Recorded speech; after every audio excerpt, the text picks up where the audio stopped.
بسم اللہ الرحمن الرحیم۔ بسم اللہ الرحمن الرحیم۔ نبی کا دین چمکا ہے جو مشرق میں اور مغرب میں، نبی کا دین چمکا ہے جو مشرق میں اور مغرب میں، صحابہ کی یہ محنت ہے، صحابہ کی یہ کاوش ہے۔ ناظرین گرامی، چونکہ ملک اس وقت کرونا وائرس اور وبائی مرض کا شکار ہے اور لاک ڈاؤن کی صورتحال نہ صرف پاکستان میں ہے بلکہ پوری دنیا اس وقت لاک ڈاؤن کا شکار ہے۔ ناظرین، پاکستان میں جہاں کورونا کا مسئلہ ہے، اس ملکی صورتحال کے اندر حال ہی میں 2 دن قبل ضامن علی نامی ملعون نے امیر معاویہ رضی اللہ تعالیٰ عنہ کی توہین کی۔ وہ امیر معاویہ رضی اللہ تعالیٰ عنہ جو 64,65,000 مربع میل کا حاکم وقت ہے، وہ امیر معاویہ رضی اللہ تعالیٰ عنہ جن کے صدقے دین اسلام عرب سے پھیلتا ہوا عجم تک پہنچا۔ دوستو، ہمارا المیہ یہ ہے کہ ہم ٹہنیوں کو پکڑتے ہیں، نہ کہ بنیادوں تک ہم پہنچے۔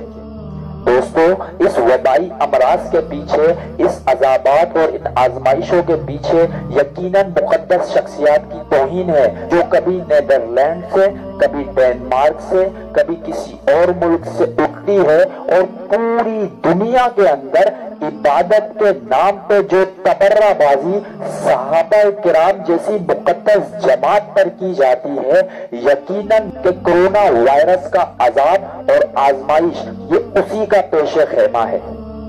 جو لوگ صحابہ کرام کی، اہل بیت عظام کی مقدس شخصیات کی توہین میں مصروف عمل ہے، انہیں کھلی چھوٹ ملتی جا رہی ہے۔ وہ آئے روز فیس بک، سوشل میڈیا کے ذریعے مختلف پوسٹیں اپلوڈ کرتے ہیں اور جس کے جی میں جو آتا ہے ہر بھنگی چرسی اٹھ کے صحابہ کرام کے اوپر تبرہ کرتا ہے۔